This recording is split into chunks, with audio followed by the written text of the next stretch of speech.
Hello, এত দেরি করলেন যে? কই দেরি করলাম, আমি একদম ঠিক সময়ে কল দিয়েছি। রায়হান, আমি অনেকদিন ধরে আপনাকে চিনি, অনেকদিন ধরে আপনাকে লক্ষ্য করেছি। আপনি আমার বিষয়ে খোঁজ লাগিয়ে দেখতে পারেন। আমি আমার কাজিন শফিক ভাই ছাড়া কোনো ছেলের সাথে কথা বলি না, কিন্তু আপনার বিষয়ে কিভাবে যে এত নির্লজ্জ হয়ে গেলাম আমি নিজেও জানি না। কি বলছেন? একদম ঠিক আছে। আচ্ছা কেয়া, আজ আমি একটু রাখি। পরশুদিন সুলতান মামার দোকানে আপনার চা খাওয়ার দাওয়াত, আসবেন? অবশ্যই আসবো। আমাকে আপনার কেমন মেয়ে মনে হয়? অনুভূতি কিরকম জিনিস জানেন? অনুভূতি এমন একটা জিনিস যেটা জমা হতে হতে মায়ার সৃষ্টি হয়। তাহলে তো অলরেডি আমি আপনার মায়া করে গেছি।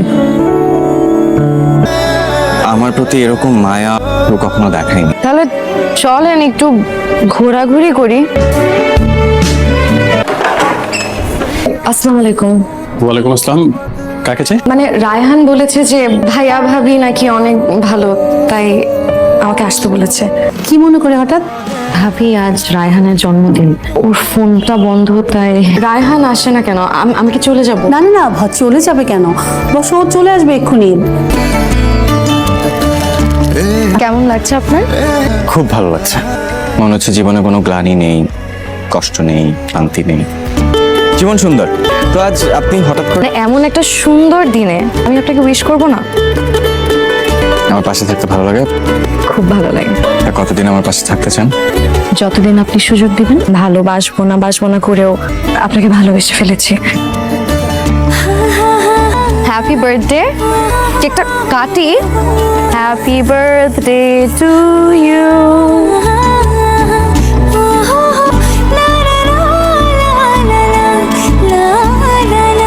আমি একটু রায়হানের সঙ্গে কথা বলবো। কেয়া, তুমি ভেতরে যাও।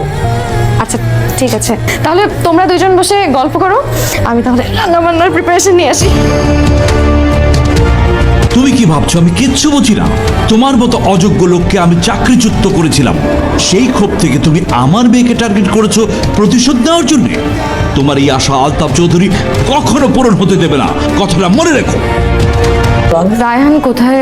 ওকে ফোনে পাচ্ছি না। ও রুমেই আছে, আসো।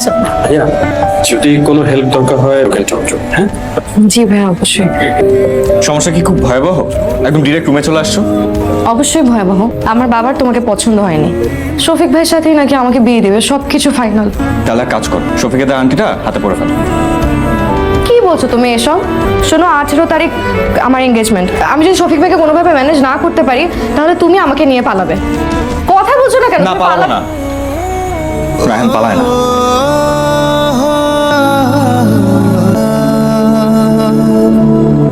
বাবা, তুমি রায়হানকে কি এমন বলেছো যে ও রাগ করে বাসা থেকে চলে গেছে? আলতাফ চৌধুরী কখনো কাউকে জবাবদিহিতা করেনি। তুমি তো আমার পছন্দের মানুষকে বাসায় ডেকে অপমান করতে পারো না। দেখো, রায়হান তোমার পছন্দের, শফিক আমার পছন্দের। আমি শফিকের সাথে তোমার বিয়ে ঠিক করেছি, এটাই ফাইনাল। এই মামা, রিক্সা থাম। তোমার প্রবলেমটা কি? এতবার ফোন দিলাম, তুমি আমার ফোন ধরো না কেন? তুমি কথা বলতেছো না কেন? কোনো প্রবলেম হলে আমাকে বলো। মামা জান, কিছু কি হয়েছে? রায়হান, আরে আমার এসব কি? রায়হান আমার কথা নেয় না।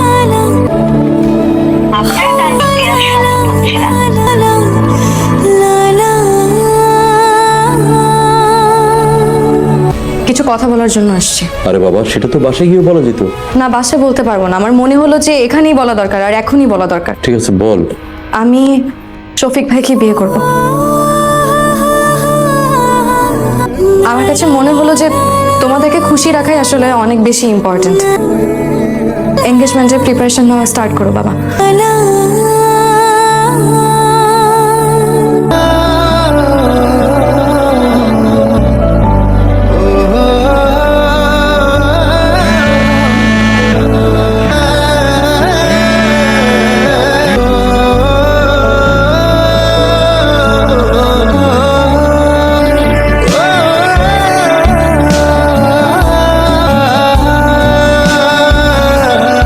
বাবা কই?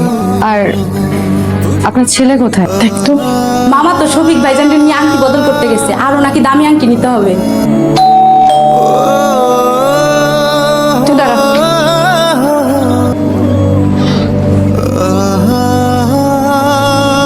টেনে তোর এঙ্গেজমেন্ট রিং। আরে খুলে দেখ তোর পছন্দ হলো কিনা। পছন্দ হয়েছে বাবা। কোথায় যাও?